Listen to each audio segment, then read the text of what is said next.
அருமையானவர்களை இதில் நமக்கு பொறுப்பு இருக்குது. வெறுமனை பயான கேட்காம வெறுமனை பயான்ல ரொம்ப நல்லா சொன்னாருப்பா அப்படின்னு சொல்றதெல்லாம் ஒரு விஷயமே கிடையாது. இன்னைக்கு ஒரு பெரிய போடு போட்டாருங்கிறது, என்னத்தை போடு போடுறதுங்கிறது வீட்டில் போய் போடுங்க. வார்த்தையில் இங்கே சொல்லி என்ன செய்யறது? வீட்டில் போய் உங்க பெண்களை கண்டிங்க. இந்த மாதிரியான நிகழ்ச்சியை டிவியில கூட பார்க்க அனுமதிக்காதீங்க. டிவியில எந்த பலாவையும் பார்க்கக்கூடாது. இந்த மாதிரியான ஒரு நடிகனை பார்க்கறது முசீபத்து. சீரியல்கள் சினிமாக்களை பார்க்கறது முசீபத்து. அதை நீங்க பார்த்தா உங்க உள்ளத்துல எப்படி தொழுகையில இன்பம் இருக்கும், குர்ஆன் ஓதுறதுல எப்படி இன்பம் இருக்கும். வீட்டில் போய் உங்களுடைய மனைவி மக்களை சகோதரிகளை கண்டியுங்கள், உங்களுடைய பிள்ளைகளை சத்தம் போடுங்க. இந்த மாதிரியான ஒரு நடிகனுக்கு பின்னால போறதையும் அதை ஆதரிச்சு பேசுறதையும் வீட்டில் தயவு செய்து அனுமதிக்காதீங்க. நீங்க கண்டிக்க தவறீங்க. இந்த சமுதாயம் வழிகட்டில் எங்க போய் நிற்கும்னு தெரியாது. அப்ப இவனுக்கு பின்னால மாதிரிதான் நாளைக்கு தஜ்ஜால் வந்தாலும் ஒரு கூட்டம் போகும். சில ஆலிம்கள் உலமாக்கள் சொல்ல நான் கேட்டிருக்கிறேன், பெரியவர்கள் எல்லாம், தஜ்ஜால் வரும்போது அவனை அறியாத பாமரர்கள் மட்டுமல்ல, அல்லாஹ் பாதுகாக்கணும், ஆலிம்களே சில பேர் அவன் பின்னால போயிடுவாங்கன்னு சொல்லி. இப்போ நான் பார்க்குறேன் இந்த நடிகனை போய் சில ஆலிம்சாக்களும் ஆதரிக்கிறாங்க, சில ஆலிம்சாக்களும் ரசிகனாக இருக்கிறாங்க. அவனுக்கு எவ்வளோ பெரிய கொடுமை இது, எவ்வளோ பெரிய வேதனைக்குரிய விஷயம் அது.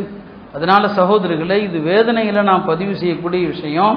தயவு செய்து இனிமே இந்த மாதிரியான ஒரு நடிகர் கூட்டத்தையோ, நான் திரும்பவும் சொல்றேன், இது நீங்க வேற யாருக்கோ ஓட்டு போடுங்கிறதுக்கான நான் சொல்ல வரல. நான் சொன்னேன் இல்லையா, என்கிட்ட தனிப்பட்ட முறையில் கேட்டால் ஓட்டே ஹராம்ங்கிற நிலைப்பாட்டில் இருக்கிறவன்.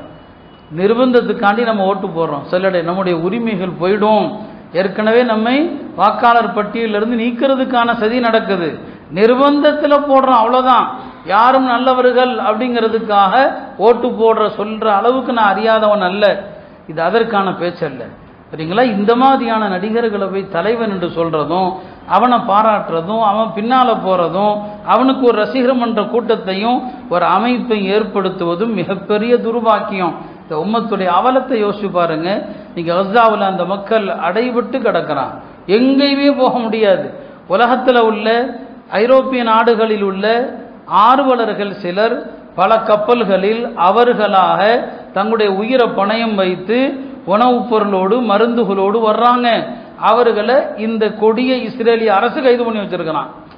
இஸ்லாமிய நாடுகள்ல இருந்து ஒரு கப்பல் வரல. ஏன்னா இன்னைக்கு இஸ்லாமிய நாடுகள் ரோஷமற்றவர்களாக ஆயிட்டாங்க. அவங்களுக்கு எந்த உணர்வும் கிடையாது. அங்க உள்ள பெண்களும் அப்படிதான் இருக்கிறாங்க. ஐரோப்பிய நாடுகளில் உள்ள சமூக ஆர்வலர்கள் அவங்க இந்த மக்களுடைய நிலையை பார்த்து அவங்க கொண்டு வர்றாங்க இல்லையா, அதை இவன் தடுத்து வச்சிருக்கான். இப்படி அந்த மக்களுக்கு வரக்கூடிய உணவு மருந்துகளை கூட தடுக்கப்படுது. ஒவ்வொரு நாளும் அந்த மக்களுடைய அந்த துன்பத்தை நினைத்து நாம கண்ணீர் விட வேண்டி இருக்குது. இந்த நேரத்தில் இப்படியான அவலங்கள் நமக்கு தேவையாருமானவர்கள். அல்லாஹ்வுடைய கிருபை, யாரும் அப்படி முஸ்லிம்களை யாரோ ஒரு பெண்மணி இறந்ததாகத்தான் கேள்விப்பட்டேன். ஆனா அந்த கூட்டத்திற்கு நம்ம ஊர்ல இருந்தும் போயிருக்கிறான். இனி வரக்கூடிய அது மாதிரியான எந்த கூட்டத்துக்கும் போகாதீங்க, எந்த அரசியல் கூட்டத்துக்கும் வேண்டாம். இந்த மாதிரி நடிகர்களை தூக்கி வைத்து ஆடுகிற கொண்டாட்ட மனப்பான்மை இதை தயவு செய்து தூக்கி போடுங்க. அல்லாஹ் இந்த சமுதாயத்தை பாதுகாக்கணும். இது உலகம் பூரா உள்ள முசீபத்தா இருக்குது. ஒரு பாப் சிங்கர் வர்றான்னு சொன்னா உலகத்துக்கு பூரா உள்ள முசீபத்து. அவனை பார்க்கறதுக்கு ஒரு கூட்டம் போய் முண்டி அடிச்சு எடுத்து போகுது. சமீபத்தில் பெங்களூர்ல பார்த்துருப்பீங்க, ஒரு டீம் வெற்றி பெற்ற டீம், அந்த டீமுக்கு பாராட்டு விழா வைக்கிறாங்க ஒரு ஸ்டேடியத்தில். அந்த ஸ்டேடியத்தில் பார்க்க வந்த கூட்டம், அதில் சில பேர் செத்து போயிட்டாங்க. இவர்களை எப்படி பார்க்குறாங்க? இந்த விளையாட்டு வீரர்களையும் இந்த நடிகர்களையும் இந்த பாடல்களையும் இந்த சமூகம் எப்படி பார்க்குது? ஆச்சரியமா இருக்குது. அவன் என்ன, அவனால உங்களுக்கு என்ன? அவன் கோடி கோடியா சம்பாதிக்கிறான். அந்த கோடியினால உங்களுக்கு எந்த சல்லி காசும் பிரயோஜனம் இல்லை. அவனை போய் பார்க்கறதுக்காக மொண்டி எடுத்து உயிரை விட்டு பாருங்க. ஒரு விளையாட்டா பார்க்க தெரியல, விளையாட்டு வீரர்களை ஏதோ பெரிய வானத்திலிருந்து குதித்தவர்களை போன்று பார்க்கிறது. நடிகர்களை இப்படி தலைக்கு மேல தூக்கி வச்சு ஆடுறது இல்லையா? கரூர்ல இறந்து போனவர்கள் குடும்பத்திலே பாருங்க, அந்த செத்து போனதுக்கு காரணமே அவன்தான். ஏன்னா இவ்வளோ பெரிய கூட்டத்தை போலீஸால எப்படி கட்டுப்படுத்துவான்? அவங்களுக்கும் உயிர் மீது பயம் இருக்குமா இல்லையா? இந்த கூட்டத்தில் நசுங்கி செத்து போகணும்னு அவங்களுக்கு என்ன இருக்குது? ஒரு அளவுக்கு தான் அவங்களும் முடியும். அப்ப இது அந்த தலைமையினுடைய தவறு தான். அந்த தலைமையை ஆதரித்து பேசுகிற அளவுக்கு ஒரு குருட்டுத்தனம். இதைத்தான் என்னுடைய தூதர் சொன்னாங்க, ஹுப்புக ஷை யுமி வ யுசிம். ஒன்றை கண்மூடித்தனமாக நீ நேசித்தால் உன்னை குருடாக்கி விடும், செவிடாக்கி விடும் சொன்னாங்க இல்லையா?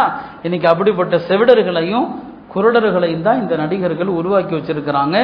அந்த குருட்டு கூட்டத்தில் என் சமுதாயம் சேர்ந்து விட வேண்டாம், இந்த சமூகத்தில் உள்ள வாலிபர்கள் சேர்ந்து விட வேண்டாம். தயவு செய்து இது போன்ற கூட்டங்களுக்கு செல்லவும் வேண்டாம், அங்கே போய் பேட்டி கொடுக்க வேண்டாம். இந்த சமுதாயத்து பெண்களை தாழ்மையோடு கேட்டுக்கொள்கிறேன். எல்லாம் அல்ல அல்லாஹ் இந்த இளைய சமுதாயத்தை வழிகேட்டிலிருந்து அல்லாஹ் பாதுகாப்பானாக.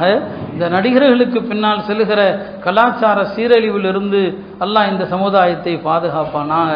கஸாவுடைய முஸ்லிம்களுக்கு விரைவில் அல்லாஹ் தஆலா தீர்வை தருவானாக, விடியலை தருவானாக.